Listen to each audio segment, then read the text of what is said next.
Hey peeps. I've had a lot of people call me a tree hugger in my day, and you goddamn right I'm a tree hugger.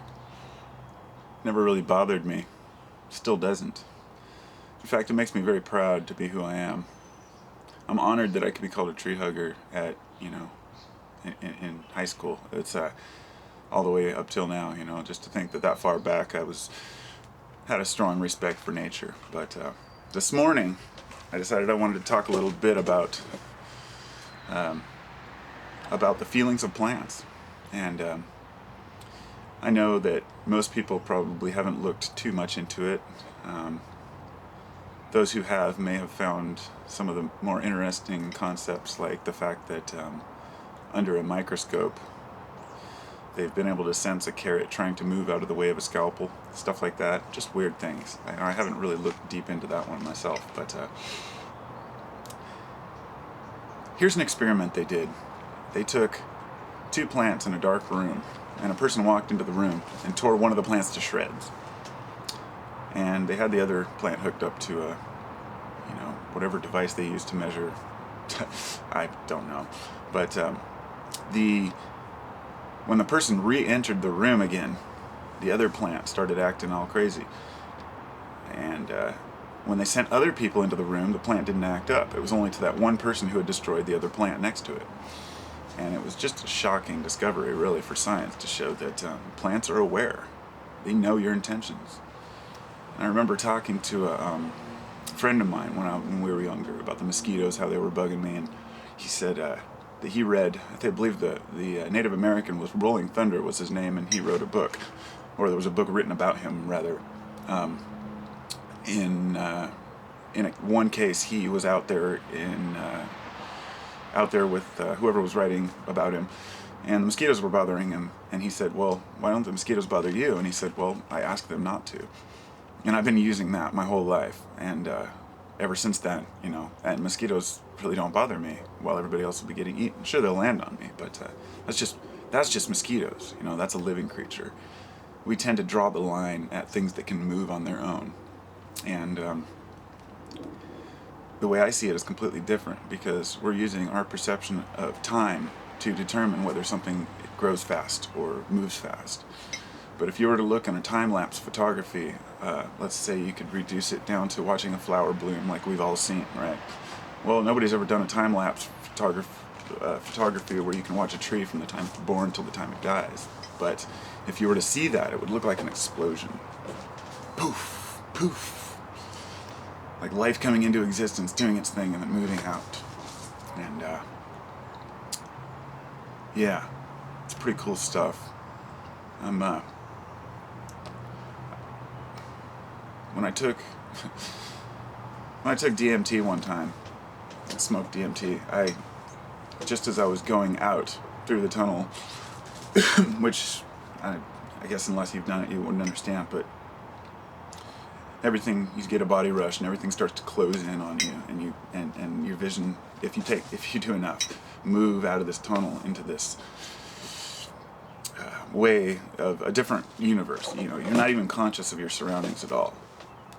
But as you're leaving, you may have like kind of a glimpse of a conversation with a plant, and I've done it multiple times. But as my vision was fading out and I was seeing these weeds in the yard, they'd each have their own tone, and it's almost like they were speaking to me. And I swear that I could feel and sense, their emotion and thoughts. This has happened many times on other different, experiences, and not just psychedelics, but dead sober. But I remember when I was in jail one time, I just look out the window and stare at this tree.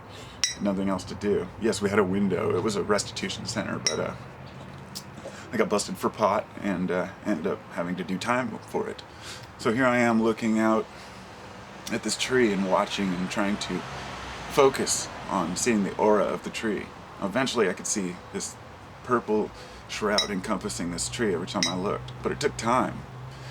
And not everybody has the time or the dedication, and I sure as hell don't, to go out every day and focus and stare at a tree or, whatnot. But you can still hug a tree.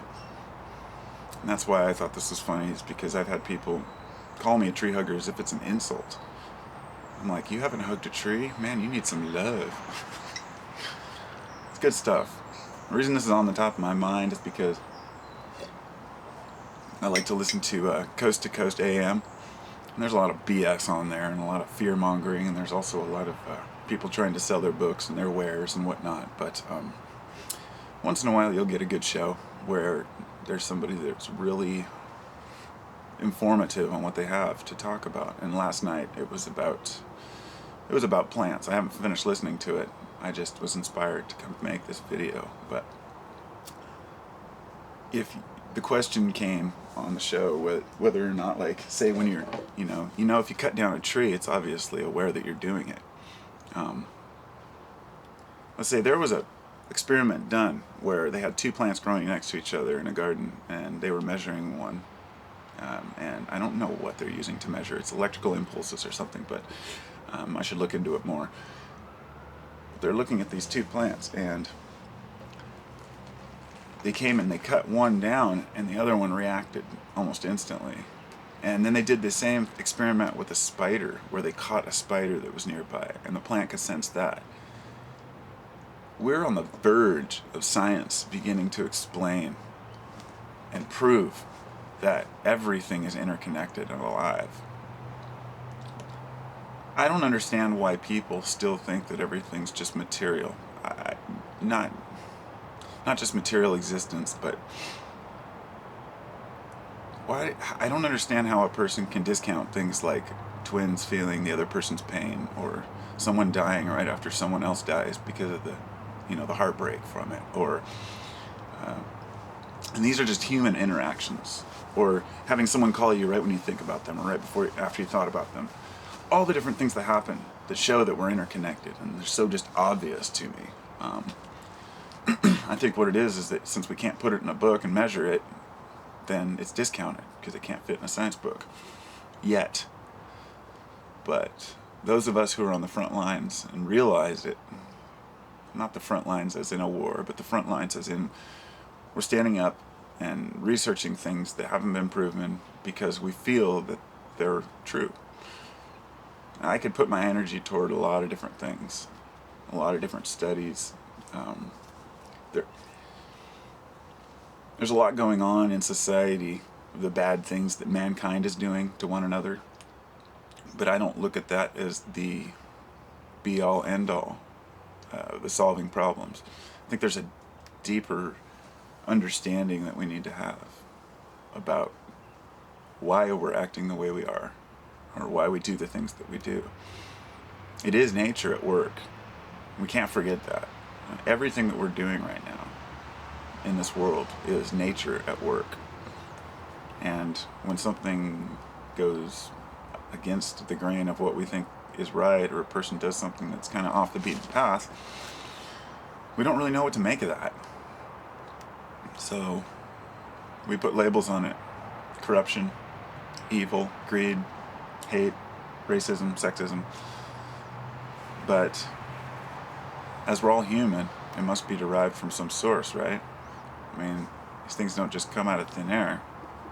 But I think that the same thing might happen in the plant kingdom. It's like there could be an entire... Well, let's use the plant kingdom as an example for humanity.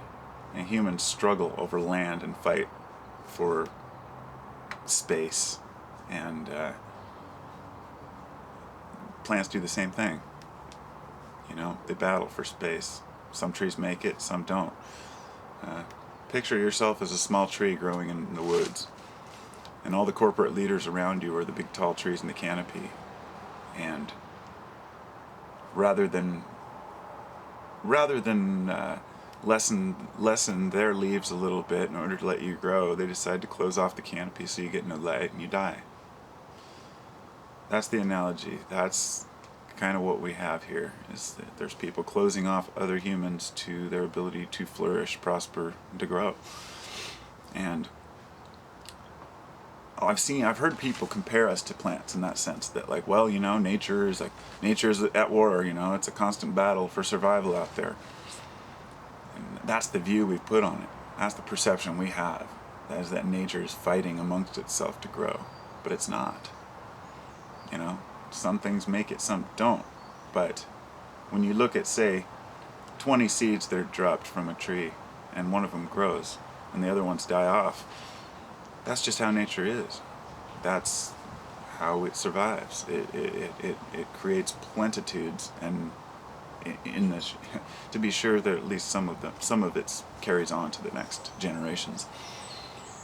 Humans have taken that approach to having a lot of kids sometimes, but that's a completely different thing. But we want to spread ourselves, and I think what's happened is in nature, like I said, too many seeds are planted, the plants will be stunted and they won't grow. And in humanity, if we have too many people after the same thing or fighting over the same thing, we might have the same problem. I think that the difference is that we have the ability to think through it, and but we don't give the plants enough credit to think that they think through it. But they obviously do. Nature has a conscience. Nature has a purpose and a pattern. So, to wrap it up, yes, I'm a tree hugger, and I'm damn proud of it. When I was about 16 years old, my friend and I went down to this local park. It was a big park with woods and a lot of areas people never went to, no trails or anything. We just bushwhack. And we took our hatchets with us and decided to cut down some trees in the woods. They weren't big trees, pretty big though, about a foot wide, less, 9-10 inches. But they were pretty tall. And we cut them down just so we could see them fall. That's what guys do. They like to see stuff blow up, fall down, and looking back on that, the guilt just eats me up. Even though we only did a couple, I just cut down a couple small trees. There are people that's entire career and life are based on cutting down trees. They learn to get around it and work around it. I could never do it. Then here we are. The concept of the fact that we need earth, we need plants to survive, right? So we need to cull our crops. We need to harvest trees in order to minimize fire risk or to minimize overgrowth. And that's, I think, that the perception that those in charge may have of us. Like, they just need to cull humans in order to make room for everyone else. And that's how we justify the things we do. But just remember that this right here, I apologize, my friend. I mean no bad harm. Just picking a weed. I feel guilty every time I pull a leaf off. One of the guys on the show asked me, what about mowing your lawn? And it's really funny he said that, because last week when I was mowing my lawn, I was thinking that. I was like, well, am I hurting the lawn? So he said, well, the lawn probably knows you're doing something right for the whole. So in the long run, it's going to grow better. So we leave ourselves with intention. What's the intention behind your harvesting of plants? I don't know. Some things to think about. Or maybe not think about. Plants, man, they're just amazing. They're really amazing. Oh, one more thing. Google Kirlian photography. It's Kirlian, I believe. And that's how I got into this whole plant thing. They found that if you take a picture of a plant with Kirlian photography, which is, I believe, photographing the electrical impulses or the static electricity. I'm not sure exactly what it is. I'm not a scientist, but if they take a picture of the plant in that form, and then they cut a branch off and take a picture of the plant again, the branch still shows up in the picture, and it's very similar to phantom limb syndrome. When a person loses their arm, they can still feel it. When the actual human body or the plant, whatever, is cut, severed, you lose the material, but the energy body, the magnetic field, still exists. It's very interesting stuff. So people with phantom limbs really still have their magnetic fields, supposedly. They just don't have the physical arm. So